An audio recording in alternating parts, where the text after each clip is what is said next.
and welcome to Enchantment of Eternity's review for Lord of the Rings, The Rings of Power, Season 1, Episode 8, Alloyed. This is the season finale for Season 1. If you have not seen up to this point, you will not want to watch this video, otherwise some things will be spoiled for you. Seriously, things will be spoiled for you because there are big reveals in this episode, so please watch the episode first. Anyway, so I think this is my favorite episode of the season. I've heard sort of a lot of the other reviews I've seen on this episode so far have been kind of mixed.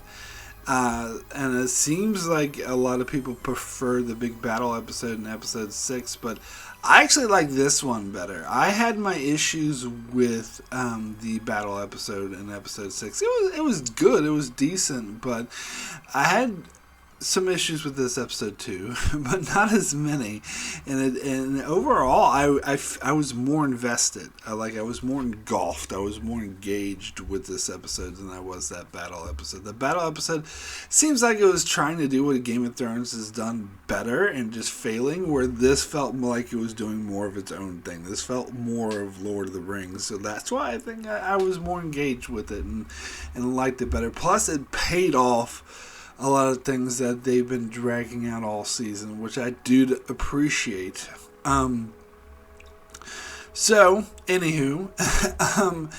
Let's go ahead and jump into the episode. So we start with the Mystics meeting up with Meteor Man. And so we kind of learn who the Mystics are, that they're kind of, we don't know exactly, but we just know that they're evil dudes who or supporters of Sauron, and they are under the impression that he is Sauron, which is why they're chasing him and following him, because they want to serve him. And so at the start of the episode, they go like, "You are Sauron!" Dun dun dun. Now, I've heard the opinion that this was very, very obviously a fake out. And that is where I was leaning, but I will say, after I first saw this scene, I was 75% sure that this was a fake out and that he wasn't actually Sauron. I mean, it doesn't really fit with everything that we've seen of him so far, how he saved the Harfoots. Like, as soon as he saved the Harfoots with, like, magic, it was almost, like, cemented that he's definitely a wizard. But there was this part of me that thought maybe the show would actually be inconsistent and just toss aside what was clearly setting him up to be a wizard, to be like, no, that's just a fake out, he's actually Sauron. My opinion of the show isn't so high that I felt like that was out of the realm of possibility. So part of me thought that maybe they would say it was Sauron, which they would have to work extremely hard to sell me on that, because everything they built up to this stage sort of was leaning towards him being a wizard. But I didn't exclude the possibility, but as I said, I was 75% sure that it was a fake out, that they were just trying to mislead you, the more sort of gullible members of the audience, into thinking that this was Sauron, which, did turn out to be the case. I will say it wasn't very long through the episode, though, that I became 100% certain that it was a fake out. I didn't have to wait all the way to the big reveal. I actually knew quite earlier in the episode. I can tell you the exact scene, and that is when they're in wherever they are, the Elven lore city, whatever, and Halbrand goes up to God, what's the dude's name who created the ring? Celebrimbor, or whatever his name is. Hold on, let me look it up so I can pronounce it a bit better. Celebrimbor. Yeah, that's pretty much what I said. Anyway, Yeah, so when Halbrand goes up to him and he talks about how they're screwed because they don't have enough mithril, and he's like, "Well, have you tried combining it with like lesser metals? Yeah, I know that sometimes if you take lesser metals and combine it with the stronger metals, it will." And I was like, that's fucking Sauron. There's no way that is not Sauron who's saying that, because someone who just apprenticed and had a passing knowledge of a smith work, which is what we're said to believe Halbrand was, would not know that shit. Would not be able to tell something this like master stone craftsman or whatever wouldn't already know. And also, to be fair, I was also leaning on some of my knowledge of the source material, because although they did definitely change a lot from the source material, they stayed true to some of it, to parts of it, like they cherry picked parts that they kind of kept and then changed other parts. But one thing I remember from the source material was that the Celebrimbor made the Rings of Power, and he made it with the help of Sauron, but Sauron was in disguise, as they called his fair image or whatever, was in disguise, and they didn't know it was Sauron.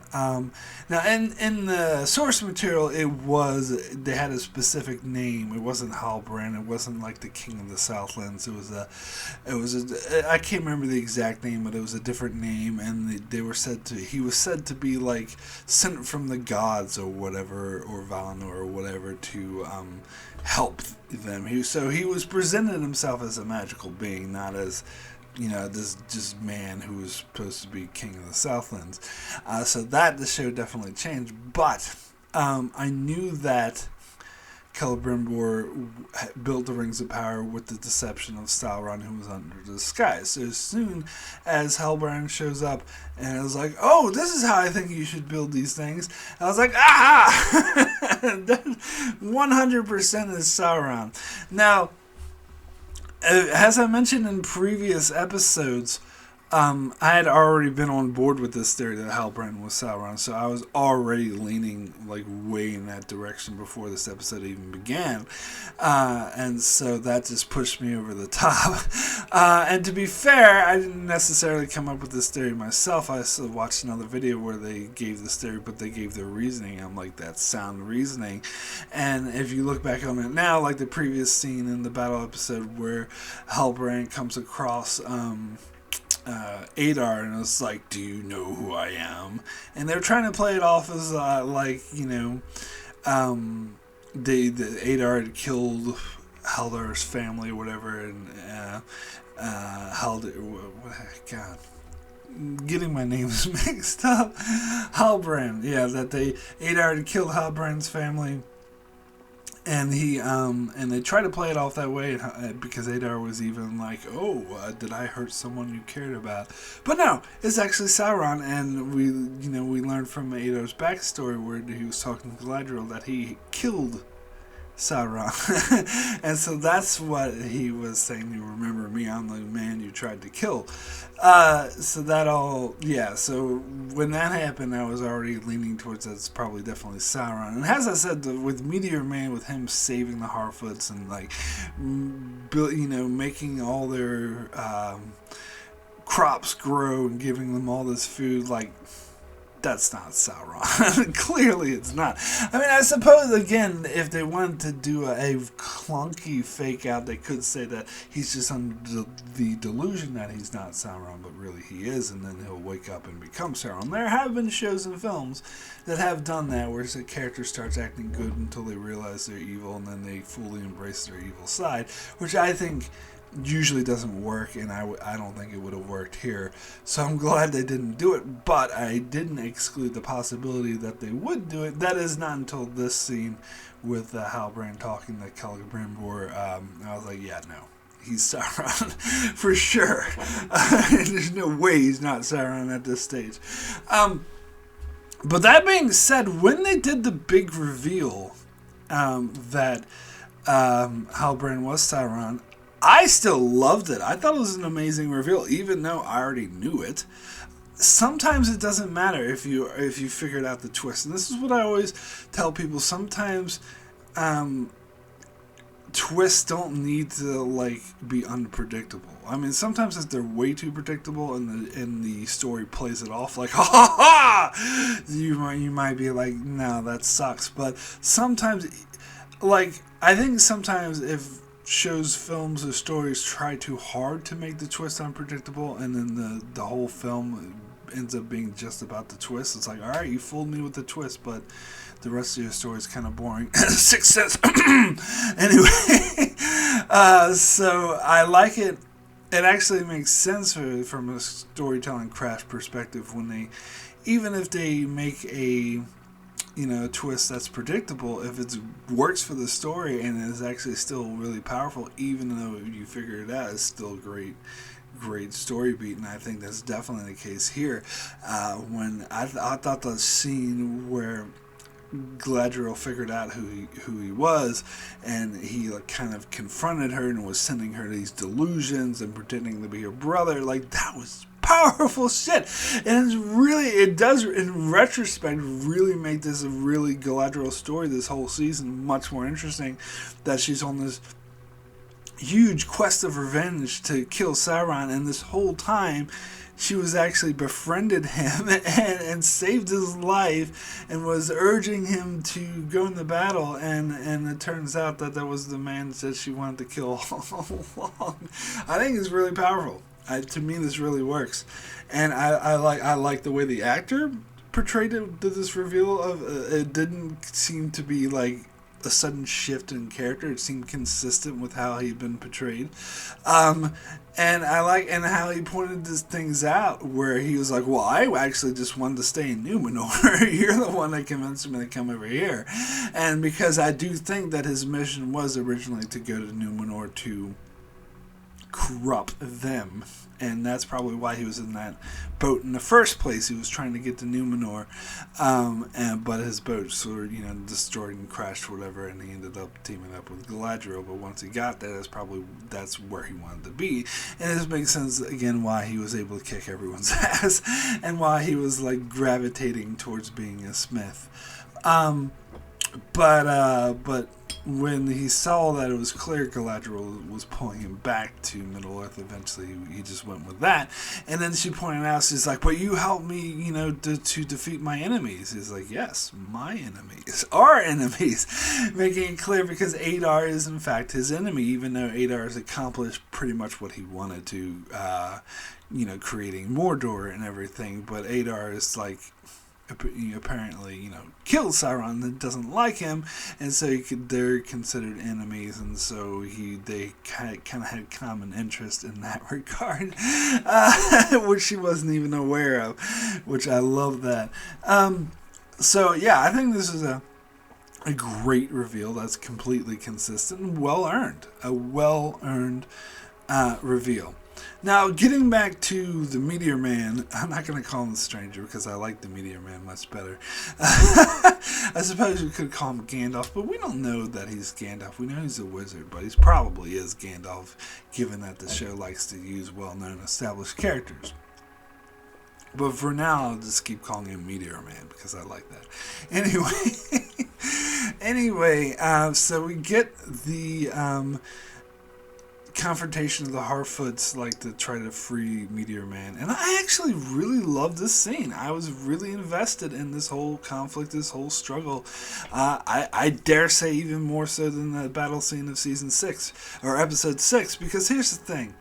It's funny, I watched this review where someone said that they weren't invested in the characters, they weren't interested, they didn't care when the I don't know what you would call him, the mayor is what I call him, the lead Harfoot dude, when he got killed or whatever, or was, that they didn't care because they weren't invested in this character, they didn't care about these characters. But I humbly disagree. I totally cared about these characters, and I cared about them more than I did those stupid Numenorians in episode 6, like that curly haired dude. Oh no, curly blonde dude is dead, but the curly black haired dude is surviving and is almost gonna die. Whoop-de-doo. I don't care.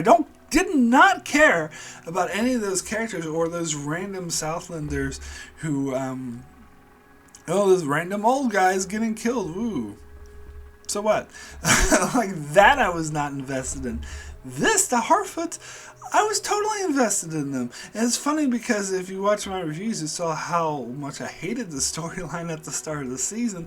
And now it's turned into my favorite storyline because I totally, like, I was totally on board with the hardships. And, you know, that YouTuber I saw that said they didn't care about that, you know, mayor guy was because he was being a dick. But no, he wasn't being a dick. There was that Karen who was being a dick. But he was, like, trying to be fair, like trying to be a leader and trying to do what was best for his people. And I like agree with some of the decisions, like to kick the Meteor Man out because they thought he almost killed a little girl. So I don't think he was a dick, and I kind of and he was doing what was best for his people. So I saw him as a good leader, and I saw that in the sense that he was like risking his life. In fact, gave his life to help save Meteor Man, and that was powerful. Like, I almost brought me to tears when he died. I gotta be honest, like, especially when the other Harfoots went and sat with him. He's like, I'm just gonna sit here for a while, and they sat with him. Now, part of me was a bit annoyed because why didn't Meteor Man use his magic to heal his wounds? And then when that didn't happen, I was like, oh, I know why. Because the plot requires it. Because the writers want him to die. So the Meteor Man won't do it. But it seems like he could have. Or should have. But whatever. And I thought it was cool how the Mystics were, like, used magic to pretend to be Meteor Man, and they just set a trap for the Harfoots.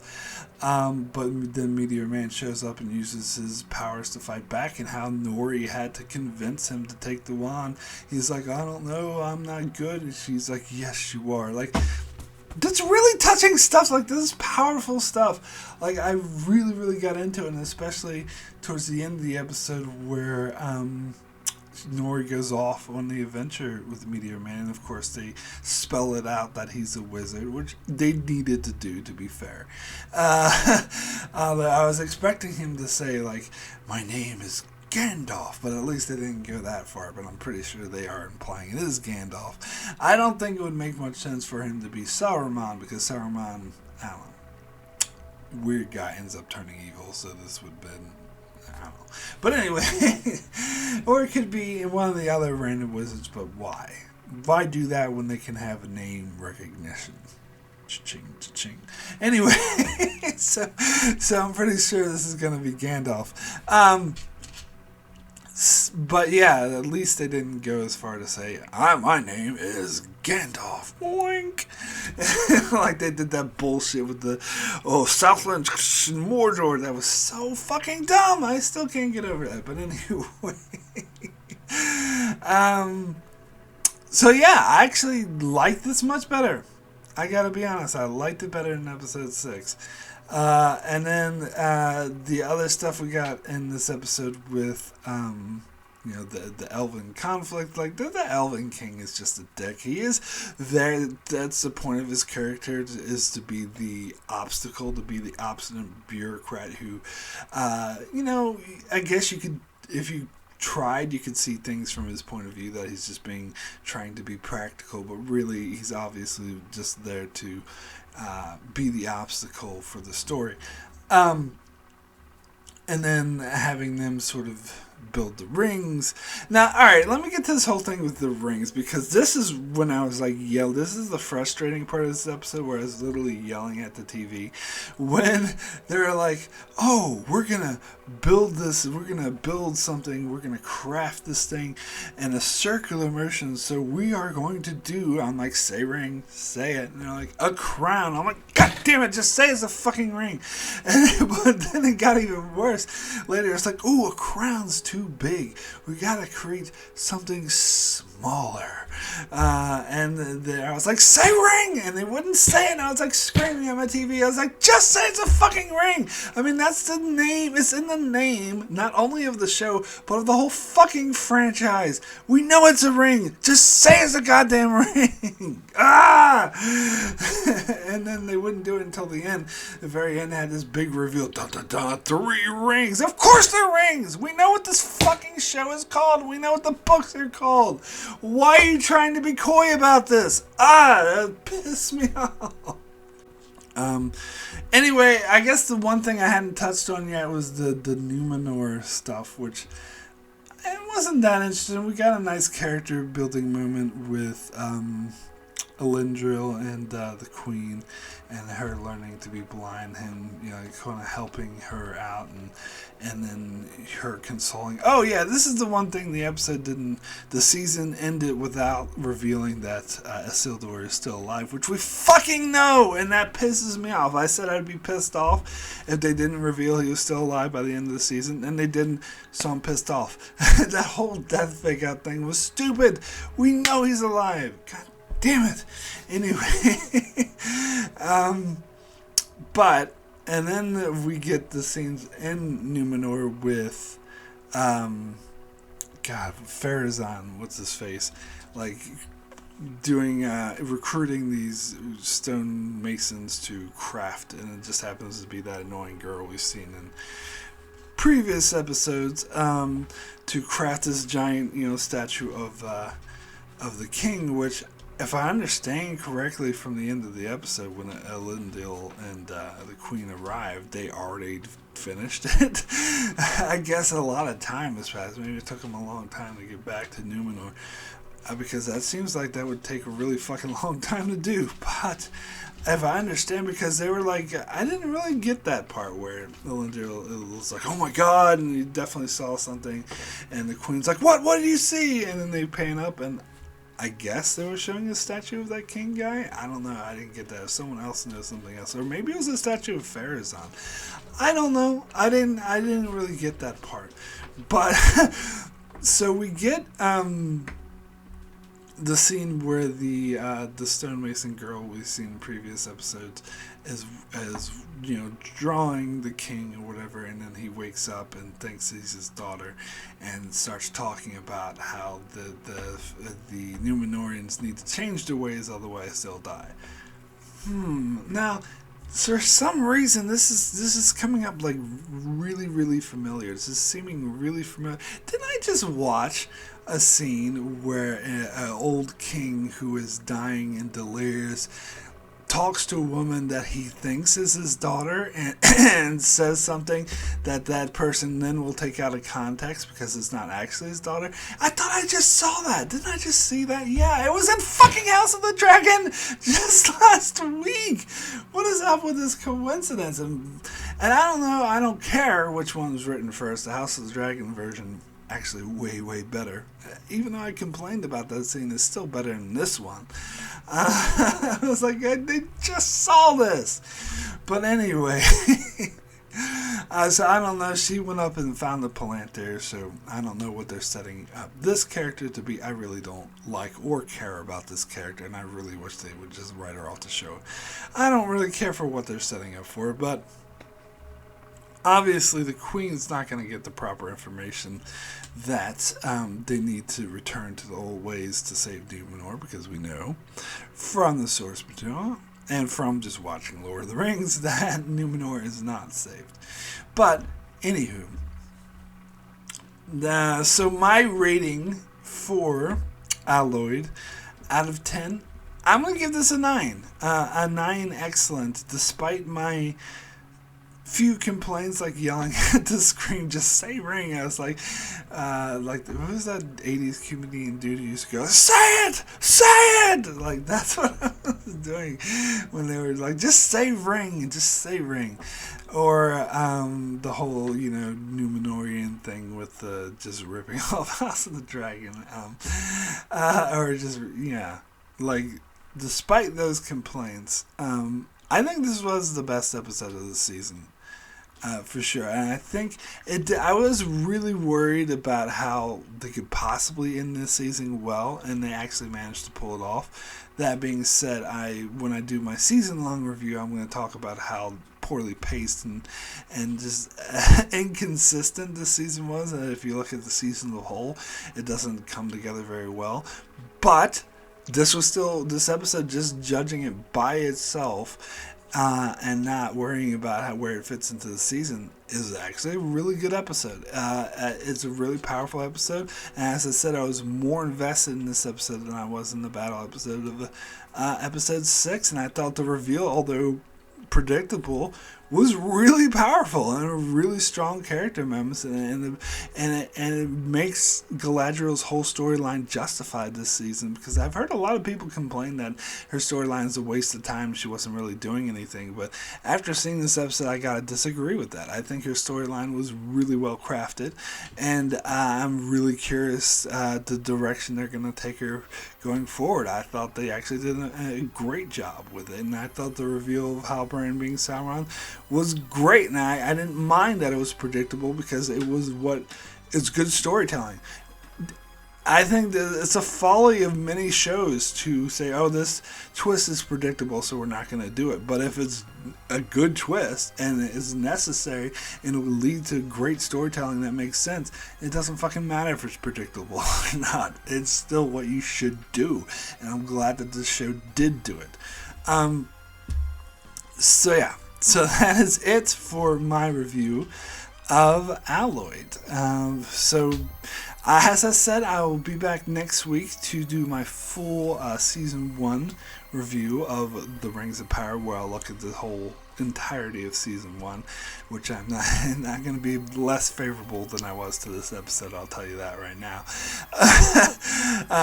But anyway, be sure to check that out. Also check out my channel as I do many more reviews on other shows like House of the Dragon, Star Trek Lower Decks, and all things Star Trek, and many more shows. So be sure to subscribe so you can keep up with all of that, and thanks a lot for watching.